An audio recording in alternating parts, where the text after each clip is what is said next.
it? Sure. Good afternoon, ladies. This is so timely because I think we're all feeling a little frozen Mm. over the last couple of weeks and everything that we've endured. But what this is really talking about is being able to show up for work and perform at a level that you are getting things done from the outside world. The perception is that you really are doing a good job. And then when you get home, you have a tendency to lay down. They call it bed rotting.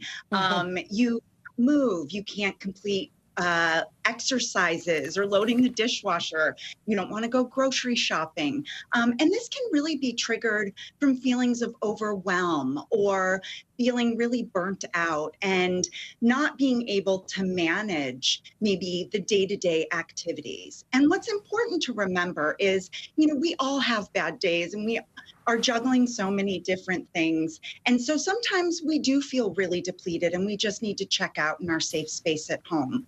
But what's really important to recognize is if you're feeling really disconnected overall for more than 2 weeks, occasionally it's okay. Don't feel bad about not being productive. Really try to nurture and take care of yourself. Yeah, walk us through some of those signs mentally and physically that you are actually undergoing this functional freeze.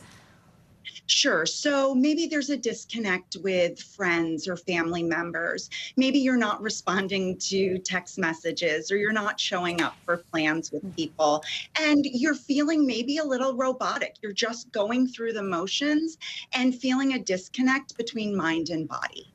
Give us a sense, Kelly, what is the difference between what you're describing, this functional freeze, and just simply, being stressed out after a long day? Sure. So it really is this idea of the disconnection. And so when we're recognizing that we are just going through the motions, it is so important to ground oneself and to really get out in nature, be gentle with yourself. Maybe you do some stretching or yoga. Maybe you just lay in bed and deep breathe or meditate. And so really, we have to make sure that we have a pulse on this. And certainly if you're recognizing that somebody in your own life is a little more disconnected outside the work hours, then check in on one another. What are some things that you can do to sort of prevent functional freeze from creeping into your day-to-day? Oh, I love that. I think preventative measures are so important. And so we do have to have an internal barometer of, it's like playing the Tetris game where it's like you're trying to fit the pieces in and oh my gosh, you're running out of time and then you die. Really check in with yourself throughout the day. How am I doing? Am I feeling like I'm just trying to keep my head above water? Ask for help. Maybe say no. Those are great ways sure that you're taking care of yourself. And just, sorry. No is a full sentence, I learned. And we love that. We love that. Kelly, what if we see someone that we love going through this? Is there sort of a gentle way to pull them out, or at least help them start the conversation?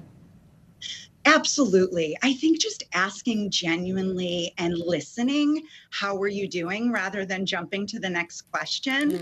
We need to hold space for one another. There's so much to process.